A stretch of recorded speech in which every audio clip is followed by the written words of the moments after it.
జవాన్లను స్థానికంగా ఉన్నటువంటి వెంకటాపురం ఆసుపత్రి తరలించారు.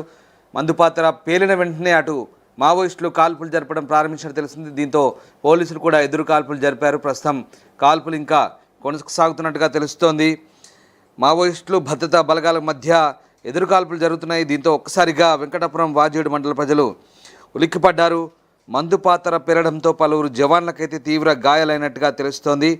ఐఈడీ బాంబును గుర్తించకపోవడంతో గ్రేహౌండ్స్ పోలీసులు ముగ్గురు ప్రాణాలు కోల్పోయిన పరిస్థితి కనబడుతుంది. మా ప్రతినిధి వెంకటరత్నం ఉన్నారు. వెంకటరత్నం, ఒకసారిగా మళ్ళీ వాజేడు అటవీ ప్రాంతంలో ఐఈడీ పేలిన ఘటనలో ముగ్గురు జవాన్లు చనిపోయినట్టు తెలుస్తుంది.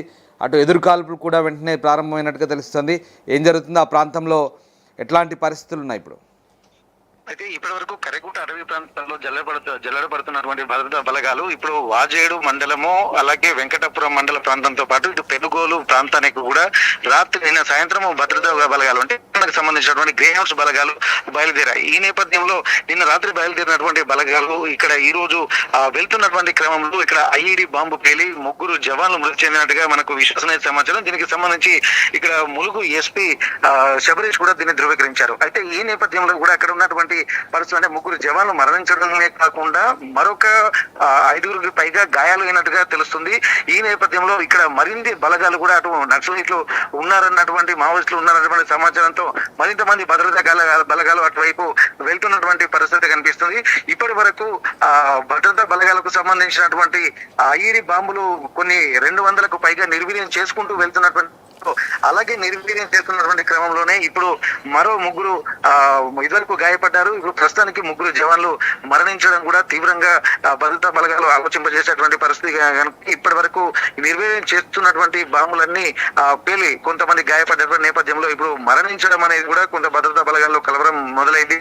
ఇప్పటి వరకు ఛత్తీస్గఢ్ ప్రభుత్వం కూడా ఒక అధికారికంగా సమావేశం పెట్టి ఇక్కడ మావోయిస్టులు కర్రెగుట్టల ప్రాంతం నుండి ములుగు వెంకటాపురం మండలానికి చెందినటువంటి పెనుగోలు అలాగే మిగిలిన అటవీ ప్రాంతాల్లోకి వెళ్లి ఉండొచ్చినటువంటి సమాచారం అయితే ఉంది. ఈ నేపథ్యంలో భద్రతా బలగాలు కూడా ఇటువైపు కూడా దృష్టి సారించాయి. ఇప్పటి వరకు కర్రెగుట్టలో వెతుకుతున్నటువంటి క్రమంలో భద్రతా మావోయిస్టులు ఉన్నారా లేరా అన్నటువంటి ఒక అనుమానం ఉండే ప్రథమ శ్రేణి నాయకులందరూ తప్పించుకున్నారు. ఇక్కడ ములుగు వెంకటాపురం ప్రాంతంలోని ఇక్కడ పెనుగోలు లాంటి అటవీ ప్రాంతాలకు వెళ్లి ఉండొచ్చినటువంటి సమాచారం కూడా వాళ్ళు చెప్పినటువంటి నేపథ్యంలో ఇంతమంది భద్రతా బలగాలను తప్పించుకుని ఎలా వచ్చారన్నటువంటి ఒక అనుమానం అయితే కలిగి ఉండేది. కానీ ఇప్పుడు జరుగుతున్నటువంటి పరిస్థితులను చూస్తుంటే ఈ రోజు ఐఈడీ బాంబులు పేలడము అలాగే వాళ్ళు మందు పాత్రలు ఐఈడీ బాంబులు పేర్చుకుంటూ వెళ్తున్నట్టుగా ఒకసారి మనం ఆలోచించాల్సిన అవసరం ఉంది. ఎందుకంటే వీళ్ళు భద్రతా బలగాలు నిర్వీర్యం చేసుకుంటూ వెళ్తున్నటువంటి పరిస్థితులు, అందుకే వీళ్ళు కొంత స్లోగా అడవిలో వాళ్ళను పట్టుకోలేకపోతున్నారా అన్నటువంటి కోణంలో కూడా ఆలోచించాల్సినటువంటి పరిస్థితి.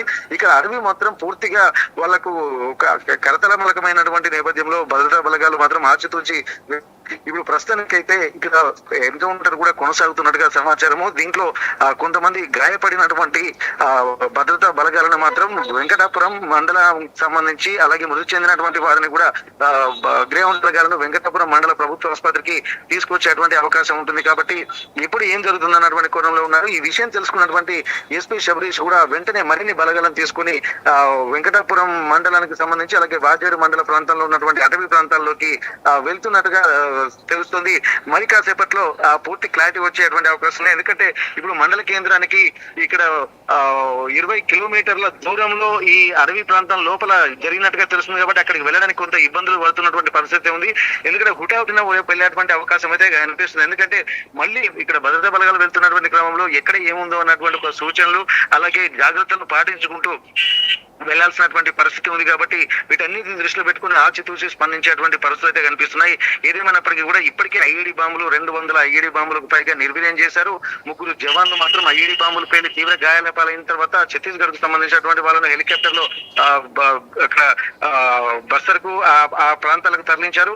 ఇక్కడ వరంగల్ మన తెలంగాణ ప్రాంతానికి సంబంధించినటువంటి గ్రేహౌండ్స్ బలగాలు మాత్రం ఐఈడీ బాంబులు పేలి ముగ్గురు చనిపోవడము అలాగే ఇంకా అక్కడ ఉన్నటువంటి మావోయిస్టులు ఉన్నటువంటి సమాచారంతో వెళ్తున్నటువంటి క్రమంలో ఎన్కౌంటర్ కూడా జరుగుతున్నట్టు తెలుస్తుంది.